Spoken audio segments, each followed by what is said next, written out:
Meet Daphne and Apollo. Sa ating last episode ay nabanggit natin kung paano nga ba ipinaghiganti nitong si Apollo ang ina niyang si Leto mula sa serpent na si Python. Matatandang itong si Python ay inutusan ni Hera para gambalain siya day and night dahil nga galit na galit siya at hindi niya matanggap na nakabuntis na naman ang isa na namang Titaness itong kanyang asawang si Zeus. Nang malaki-laki na itong si Apollo ay naglakbay siya mula sa island of Delos patungong Mount Parnassus dahil doon nga nakatira si Python. Gamit ang kanyang bow and arrow na iniregalo ni Hephaestus sa kanya, nagawa niya itong mapaslang. Nung mapatay niya itong si Python, tinawag niya lahat ng gods and goddesses at sabi niya, "Behold the mighty Apollo."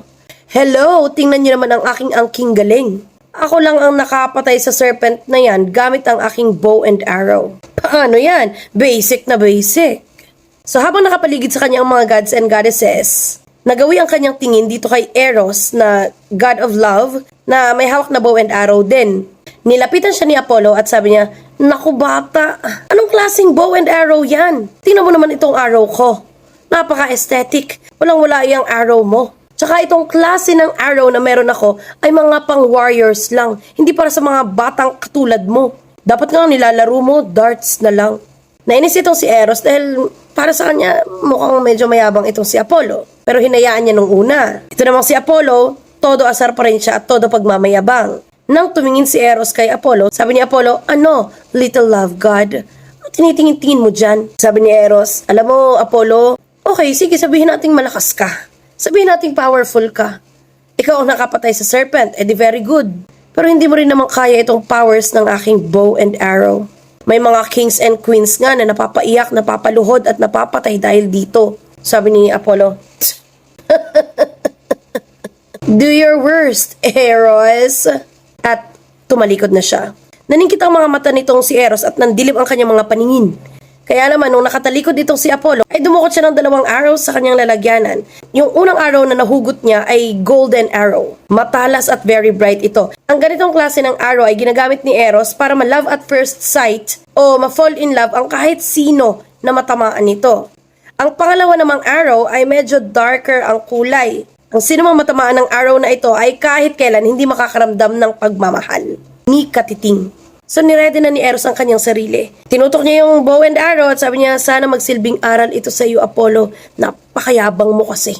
Nang pinakawalan niya yung arrow, naramdaman ni Apollo na parang may tumusok sa kanyang heart. Nanlaki ang kanyang mga mata at parang nag-init ang kanyang mga dugo. May naramdaman siyang kakaiba. Itong si Eros ay humarap naman sa opposite side at pinakawalan niya yung second arrow. Nung time na iyon, itong si Daphne ay nasa kakahuyan at namamasyal lang mag-isa. Ina-enjoy niya yung beauty ng kakahuyan.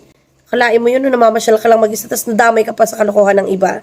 So siya yung natamaan ng second arrow. Nung natamaan siya nito, nakaramdam siya ng kakaibang coldness. Sobrang lamig. Nangilabot siya sa lamig. Akala niya pinasukan lang siya ng lamig at magagamot ng efficacent oil. Charing. Pero hindi. So dahil nga natusok na sila ng magkaibang klase ng arrows, itong si Apollo, hindi niya maintindihan kung bakit dinadala siya ng kanyang mga paa doon sa kakahuyan. Habang naglalakbay siya, kinakapa niya ang kanyang sarili, ang kanyang katawan, ang kanyang puso. Bakit ganun? May something talaga. Maya-maya pa, sa paglalakad niya, ay napahinto siya. Dahil may nakita siyang isang babae na nakatalikod. Yung kanyang buhok ay nag-glow talaga. So napatulala siya ng ilang segundo. Maya-maya pa ay napatingin na itong babae sa kanya. Nung magkaharap sila, nagkabugan ang kanilang mga dibdib. Si Apollo, napahawak siya sa kanyang dibdib at sabi niya, "My heart." Nakaramdam siya ng sudden desire dito sa babaeng ito at agad niyang pinuntahan. Sabi niya, "Beautiful nymph. Ako si Apollo, god of light and music. Gusto ko lang sabihin sa iyo na ngayon lang ako nakakita ng babaeng kasing ganda mo. Pahihintulutan mo ba akong kilalanin ka, makasama ka, at ibigin ka?" Na-confuse itong si Daphne girl. Sabi niya, "Pasensya ka na ha, pero hindi kasi ako komportable na andito ka. Pwede bang umalis ka na lang, stranger?" Itong si Apollo, dahil nga under the spell siya, actually dalawa naman silang under the spell ni Eros, nagpumilit pa rin siya kausapin si Daphne. Sabi niya, "Girl, ba't mo ba iniiwasan tong pagmamahal ko? Napaka-pure ng aking pagmamahal para sa'yo. Kaya kitang bigyan ng kahit ano, karangyaan, house and lot, kabuhayan showcase. Sabihin mo lang, ibibigay ko lahat sa'yo." Pero ang sagot nitong si Daphne, sabi niya, "Apollo, alam mo, sa totoo lang, kinikilabutan ako dyan sa mga sinasabi mo. Ayoko makipagrelasyon sa kahit sino. Gusto ko ng tahimik na buhay dito sa kagubatan. Kasama ko ang mga hayop, ang ilog, Sila lang sapat na. Hindi ko naman kailangan ng kahit sino para mapaligaya ako. Nalamig itong si Apollo sa mga narinig niya pero naging mas desperate siya. The more na nire-reject siya ni Daphne ay the more na nagiging desperate siya na mapasa kanya ang babae. Sabi niya, kung ganun, hayaan mo na lang ako na gawin yung mga bagay na gusto kong gawin sa'yo. Gusto ko lang naman na makasama kita sa paglalakad dito sa kagubatan. Pwede nating pagkwentuhan ng kahit ano. Pwede akong magkwento sa'yo tungkol sa stars, sa music, tungkol sa aking mga adventures, ganyan. So habang nagsasalita itong si Apollo, hindi niya namalayan na tumalikod na pala itong si Daphne. Hindi nga kasi siya interesado at nawiwirduhan siya kay Apollo. Nang mapansin niyang nakita siya ni Apollo, ay kumaripas ito ng takbo. Naisip na lang ni Apollo na kung hindi kita kayang kunin sa pagdadahan-dahan, edi aangkinin na lang kita sa mabilisang paraan. Kaya naman, hinabol niya itong si Daphne. Nang marinig ni Daphne ang mga yabag nitong si Apollo, lalo siyang nagmadali sa pagtakbo. Naging sprinter siya real quick. Nagawa niyang itago ang kanyang sarili sa mga malalagong punong kahoy. Habang nakatago siya ay naririnig pa rin niya ang mga yabag ni Apollo. Maya-maya ay nagsalita itong si Apollo. Sabi niya, Daphne, nasaan ka ba? Malinis naman intensyon ko sa'yo. Hindi kita sasaktan. Hindi mo kailangan magtago kasi ligtas ka naman sa piling ko. Daphne, sige na, lumabas ka na riyan. Sadyang mahal na mahal talaga kita eh. Para akong nagliliyab kapag nakikita kita. So habang nakatago itong si Daphne ay sumagot siya. Sabi niya, nasisiraan ka na ng ulo. Hindi pagmamahal ang tawag dyan.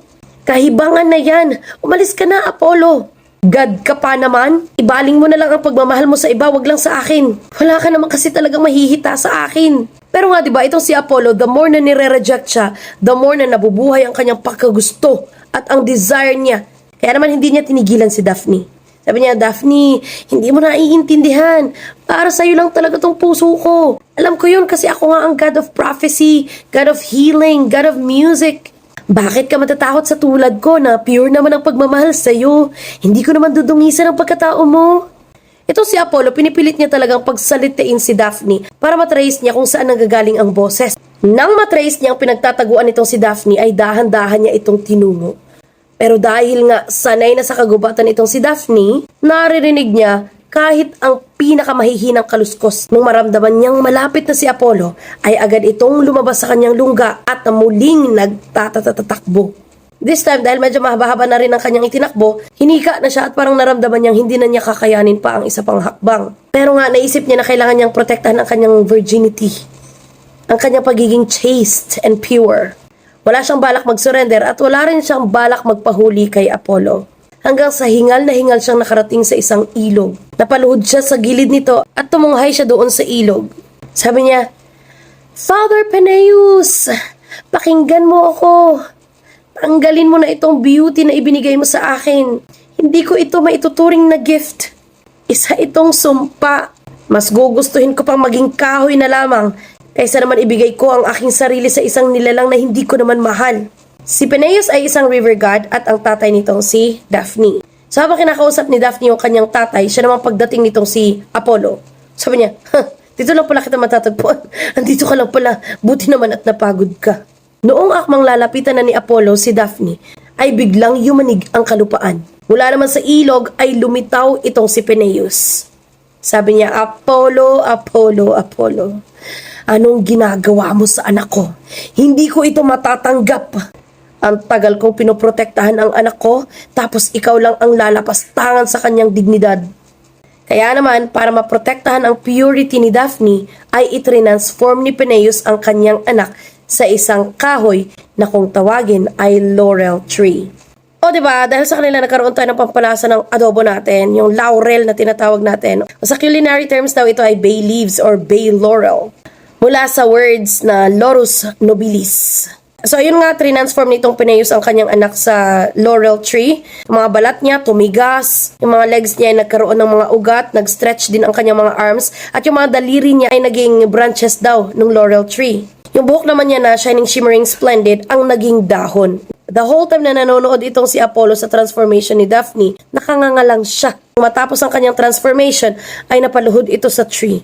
Nagkatotoo yung sinabi ni Eros na kahit sino ay pwedeng mapaluhod ng araw na iyon. Dahil heartbroken itong si Apollo, hindi na niya makita ang kagandahan ni Daphne, ay niyakap na lamang niya yung laurel tree.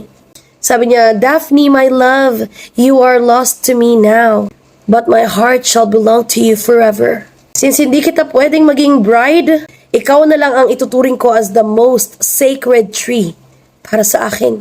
Kaya naman kumuha siya ng isang sanga, ginawa niya itong corona. Sabi niya, Daphne, mananatili kang buhay sa puso ko. Palagi kong susuotin itong corona na ito para maramdaman kong lagi kang nasa tabi ko. Kaya naman kapag nakita natin si Apollo, lagi siyang may suot na corona at yung leaves na naandun sa kanyang corona ay yung laurel leaves. Yarn. So that ends the story of Apollo and Daphne. So sa susunod na magluto kayo ng mga adobo sa inyong pamamahay, ay lagyan ninyo ng laurel tree or bay leaves. Hindi ko alam kung prefer nyo ito. Pero pwede nyong ikwento ang myth na ito habang kayo ay nagluluto o nagpe-prepare ng inyong adobo sa bahay nyo. Okay? So kung gusto nyo po ng ganito mga contents about mythologies and everything, subscribe lamang po kayo sa ating YouTube channel, Teacher Marine, para ma-notify kayo at ma-update kayo sa mga bagong chismits. Okay?